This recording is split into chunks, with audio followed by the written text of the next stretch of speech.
I'm Avalaura. And I'm Jessica. And this is Black Leave America podcast, where we highlight holistic wellness, travel, mental health, and self-care through traveling outside of America to reconnect and rediscover who you are.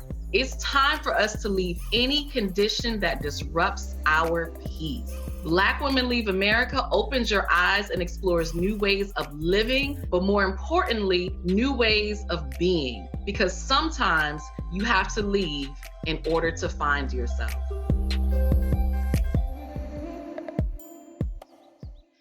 Sometimes you have to leave in order to find yourself. This is Black Women Leaving America podcast. And we're so excited to have our amazing guest, Miss Sherese Faulkner, so full of energy and livelihood. She is a welcome addition to our tribe of Black women who are leaving America. Sherese, why don't you tell everybody a little bit about yourself? Okay, hello everyone. My name is Sherese Faulkner, a.k.a. Meow. And yes, that does stand for Crazy Cat Lady. I was born actually in Gary, Indiana, but was raised in the DMV area. So all my DMV people, what's up? And I started my overseas journey when I was serving active duty military.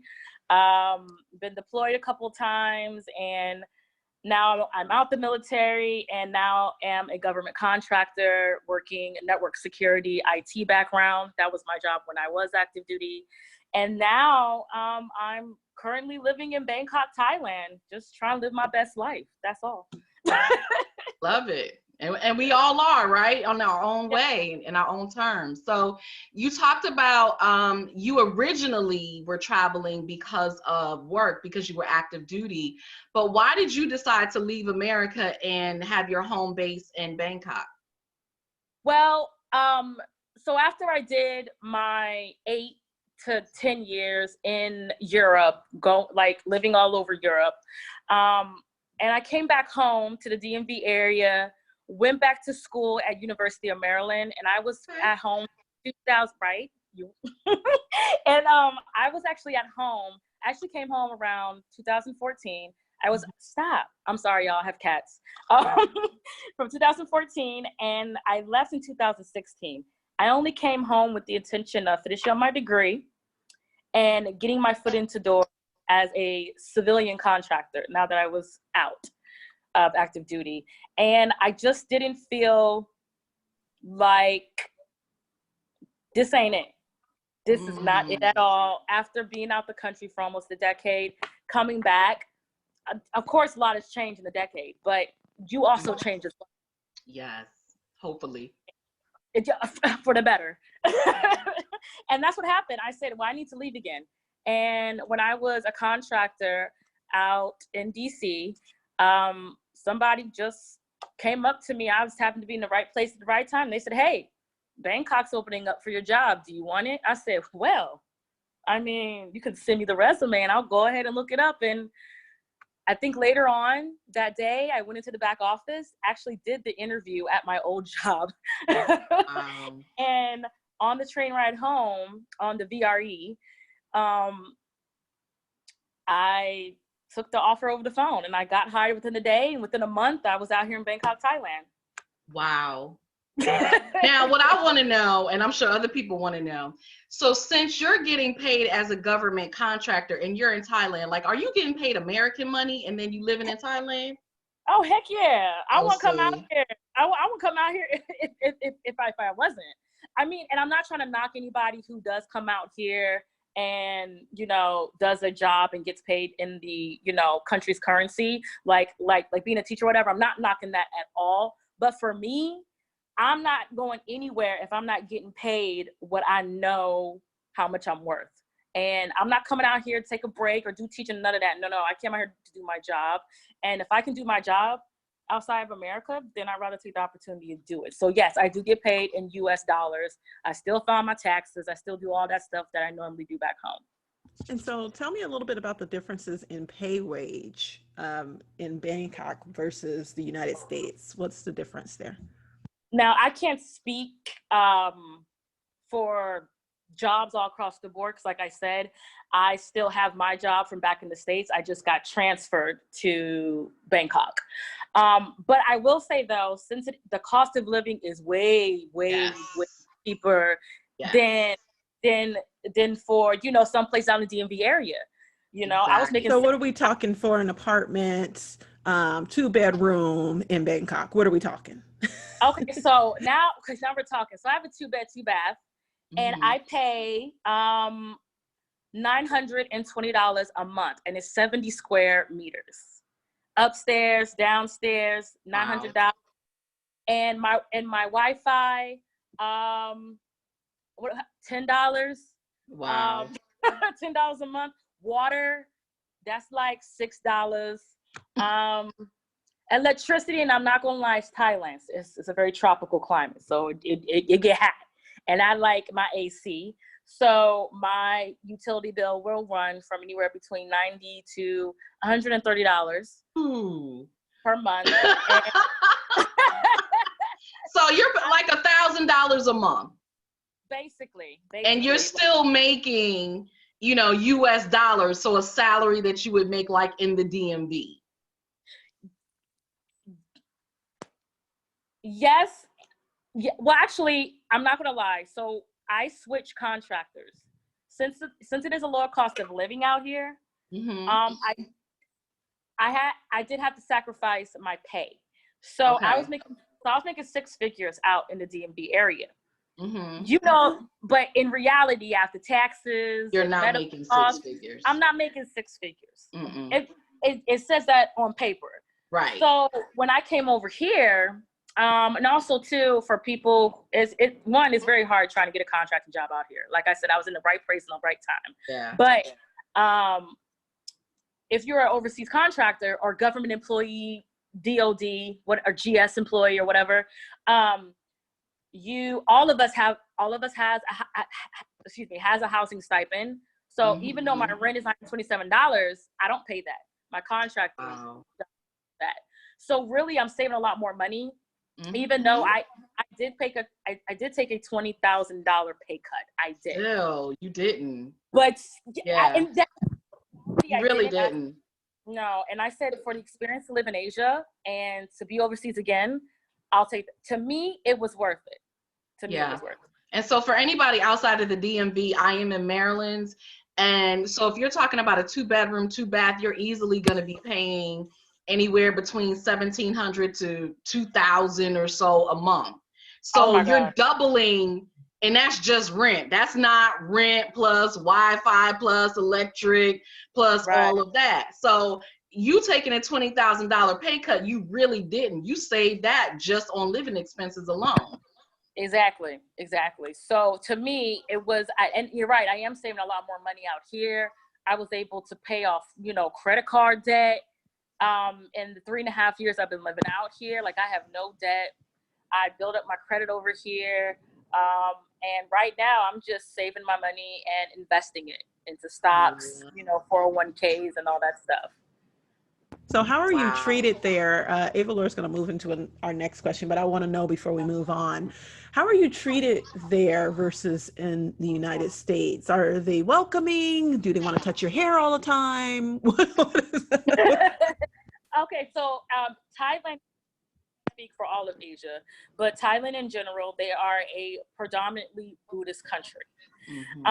And so if you know anything about Buddhist religion, they think the top of the head is the cleanest part of the body.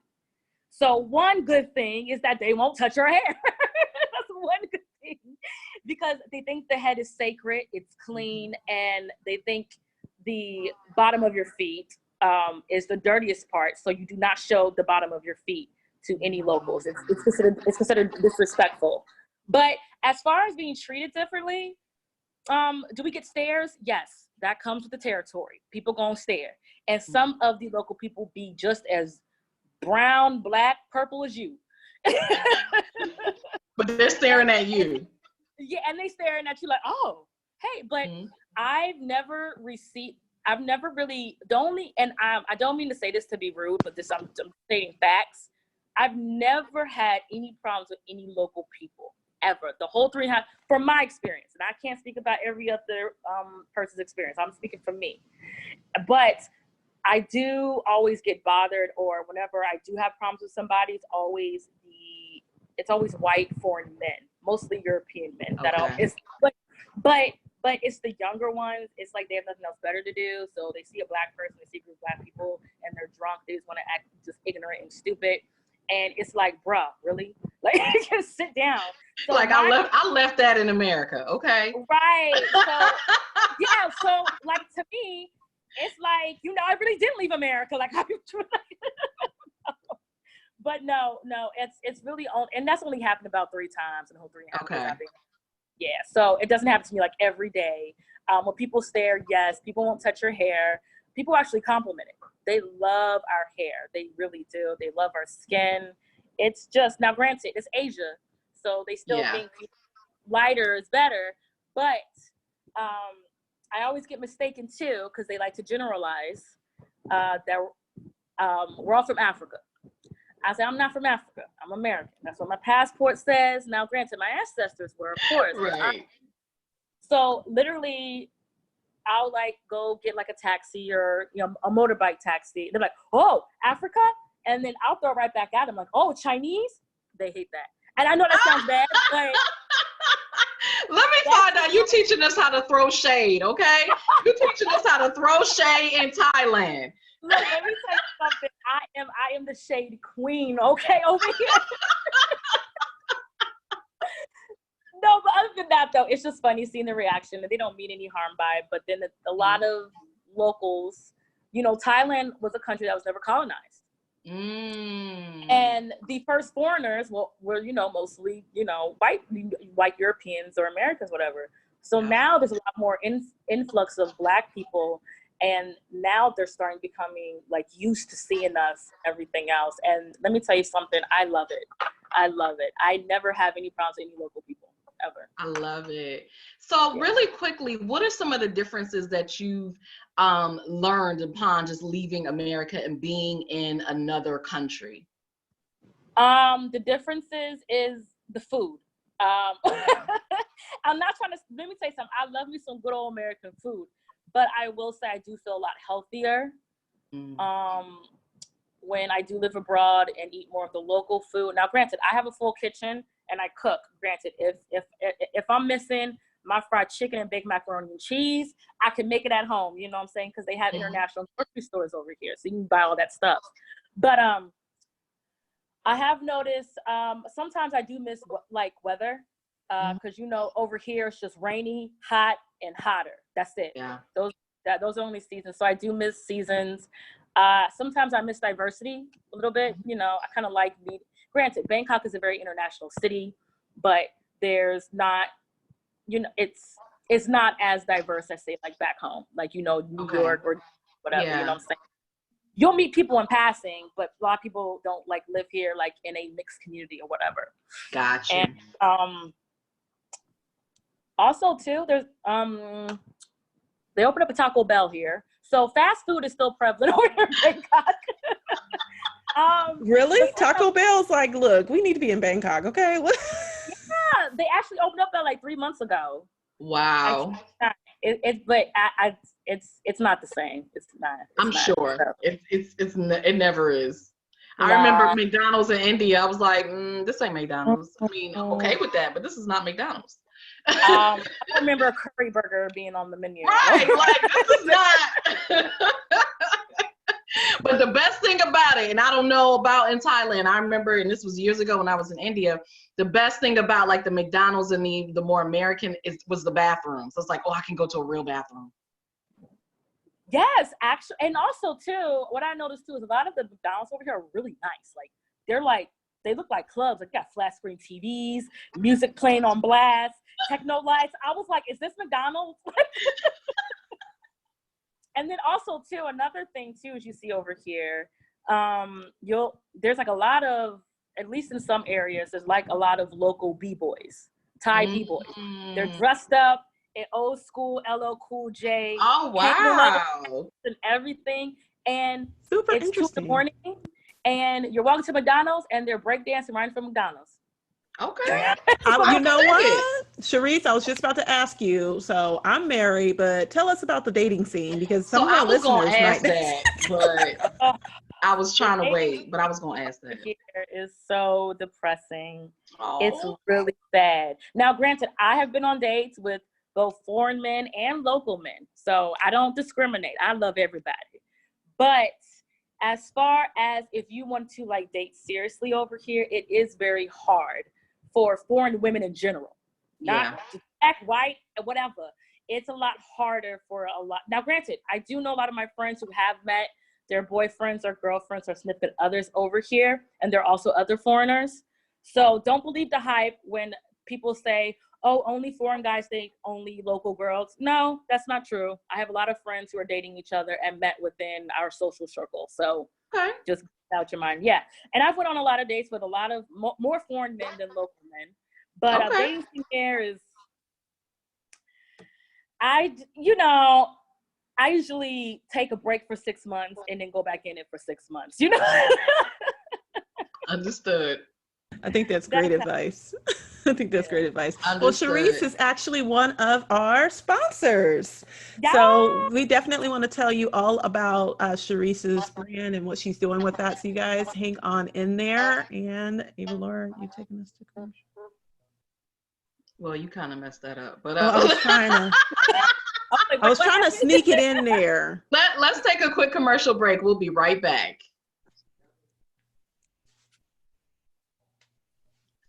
All right, welcome back, everyone. So you learned a little bit about our amazing guests. So Sherese, what we want to learn is, what are some of the things that you've learned about yourself through, leaving America and traveling extensively and now, living overseas in Bangkok?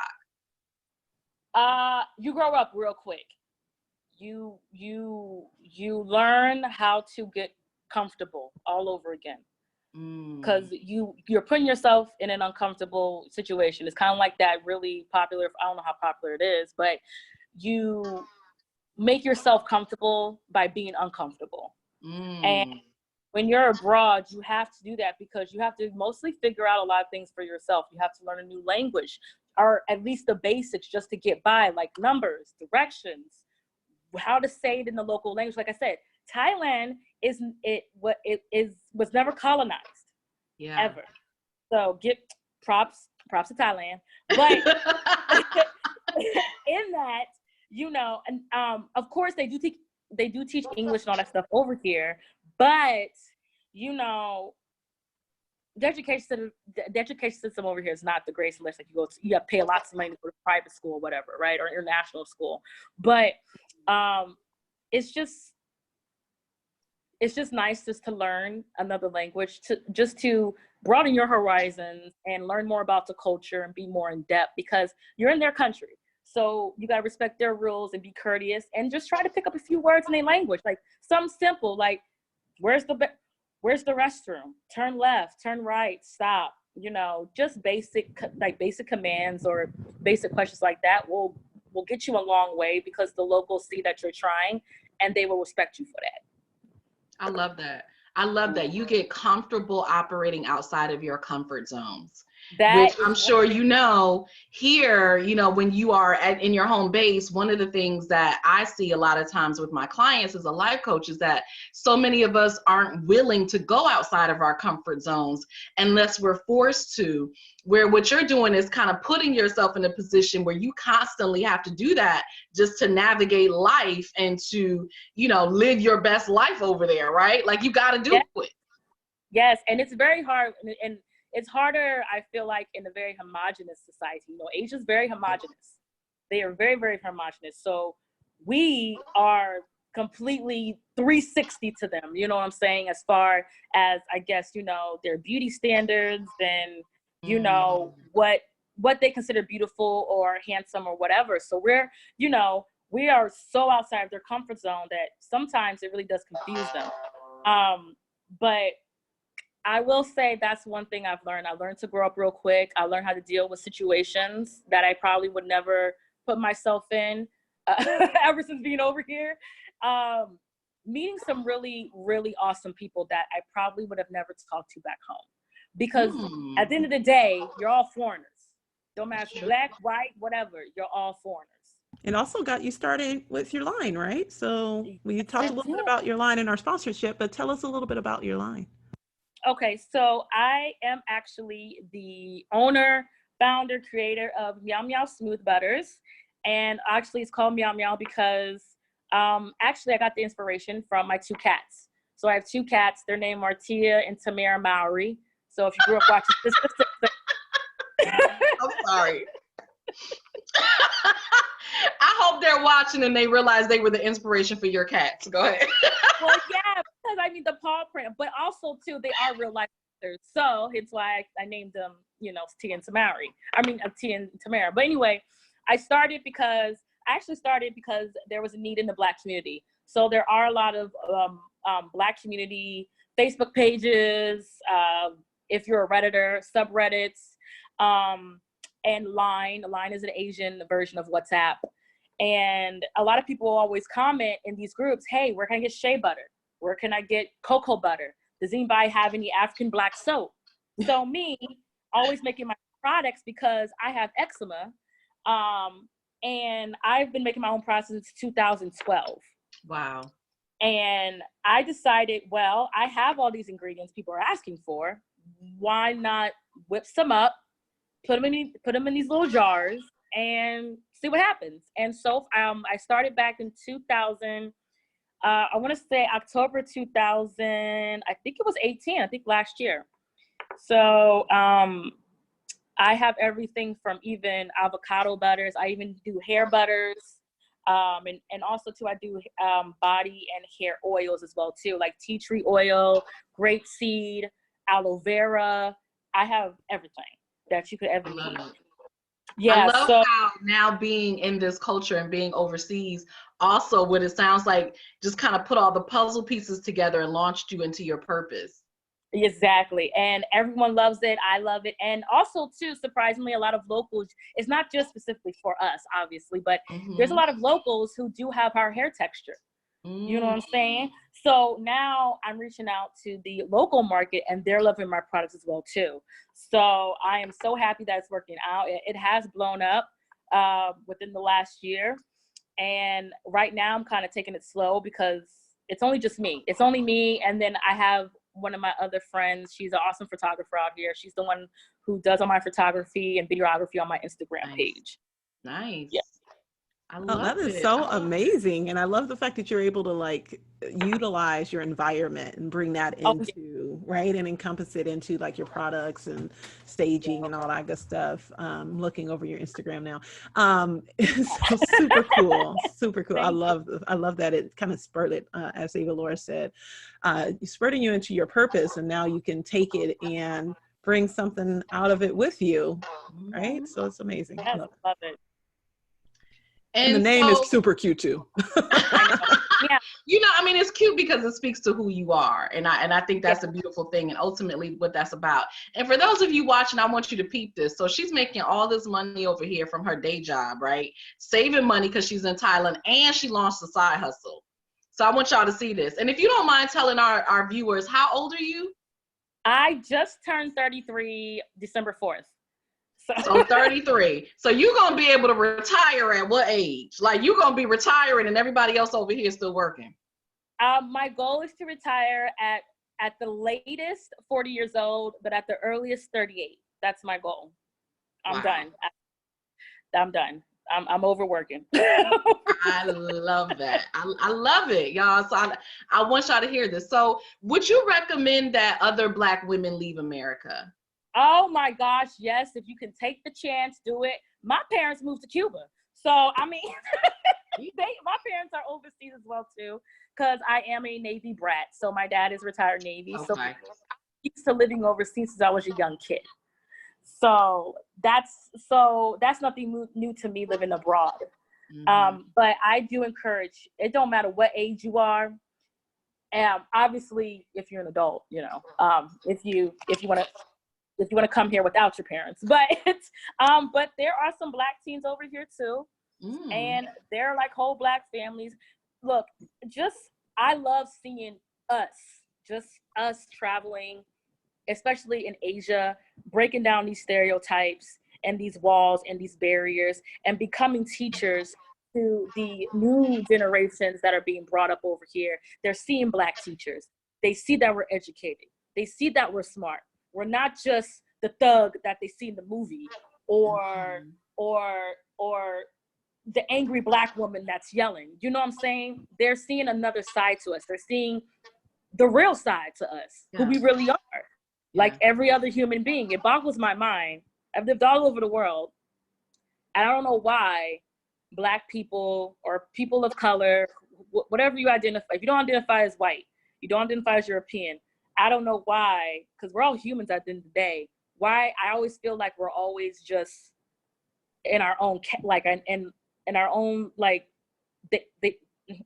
I'm sorry, it's so confusing because, like, they always separate us. Like, oh, the Europeans, oh, the Asians, oh, Blacks. Like, aren't we human too? Like, are we part of all the same race? And that's what I've noticed too. It's just like, you go out, people like, oh, I don't know how to approach Black people. Just like how to approach like everybody else.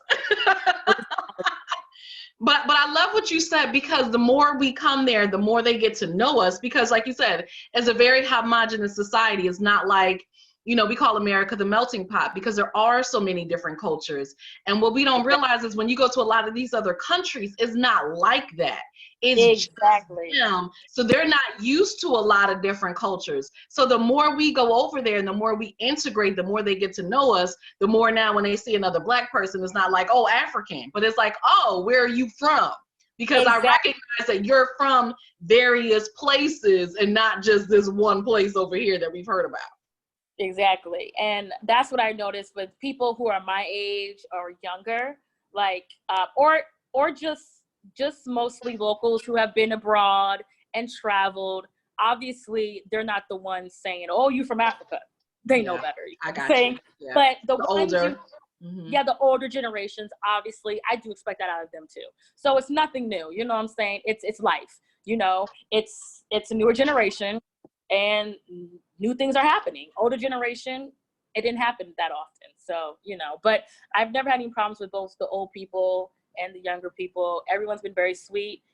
If you are one rule of thumb, if you're very nice and courteous and you show a smile, that'll get you very far. Just, even if you don't speak the same language, a smile is a universal language. Great advice. Thank you. Let's take another quick commercial break and we'll be right back.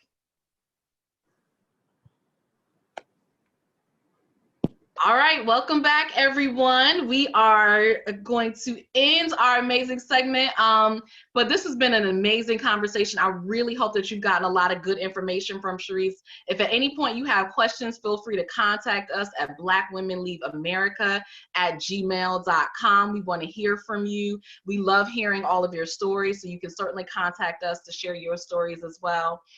Sherese, what I want to know is, and I'm sure a lot of people are wondering, you've traveled all over. What's been your favorite place? Oh, wow. It's a great question. I want to say my favorite place, gosh, that's a hard one. She's been to so many, she can't. I know, right? I'm so sorry. Actually, Greece. Greece was awesome. I love Greece. Yes, because I love the food. Okay. I mean, who don't like food? You She's know a foodie. Greek food is the bomb. She's a foodie after my own heart. I love the food. Actually, southern France. I was living in Marseille. I was over there 6 months. And I loved it. I loved the weather, the people, the food. I just really like the food. I'm just gonna be honest, I love the food. The food was delicious. And so was the wine. Like, so southern France and Greece are actually pretty tight. Because I love southern France, I love Greece. So I can't really, that's why I was thinking, I was like, because I've had really good memories in both countries. Nice. And so if you were to settle in one place, after all of this is said and done, your body creams and your hair creams, they're all over the place and they're popping. And so you've hired a CEO to take over and you're just taking off. Where would you go? Costa Rica. That's Yeah, No she said that with no hesitation. hesitation. It was just No, Costa Rica. Costa Love it. Rica. I love it. I just want to go back there so bad. I loved it there. I felt like that was home. Okay. Yeah. Well, you have taught us so much on this podcast. Let me just say. I hope so. Oh, Jesus. No, you did an amazing job. You know, I can't speak for Avalaura, I can only speak for myself, but a lot of the, I didn't know a lot of, well, I'm gonna tell you, I didn't know any of it. That's So why all we're of doing this. I mean, yeah, sharing stories because I did, you know, I learned a lot from you as well. So I love it. yeah, And yeah. we want So and hopefully our listeners, I know they will. Yeah.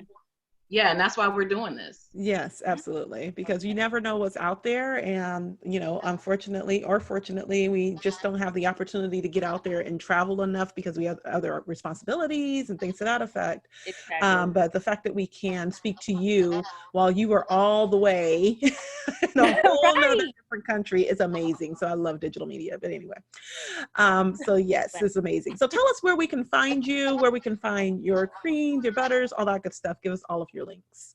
Okay, so if you want to find me on my Facebook and Instagram, it is spelled Meow, Meow, M30, because I started this when I was 30 years old, so that's why the 30 in there. There you go, put a little sidebar in there. So it's actually I'll just hold up the label so everyone can see. So the I don't know if you can see it, but Instagram and Facebook is MEOW M30W Butters. And you can find me on Instagram. My page will come up, Facebook if you don't have Instagram, or both, whichever you feel comfortable doing. And I usually message within, like, if I'm not job, like an All right. Thank you so much for coming on, Sherese. And I want to thank our audience that you are listening to us wherever you are. Thank you so much for listening. And if you've left America and you have a story you'd like to share with us, then go to Black Women Leave America on Facebook, send us a message, and either I or Avalaura will get back to you. We definitely want to hear all of your stories. And with that in mind, if you know a Black woman that has left America and you would love to hear her story on our podcast, go ahead and visit us at Black Women Leave America on Facebook. Sherese, thank you so much for coming on. And guys, we'll see you guys later. Peace. bye. Thank you.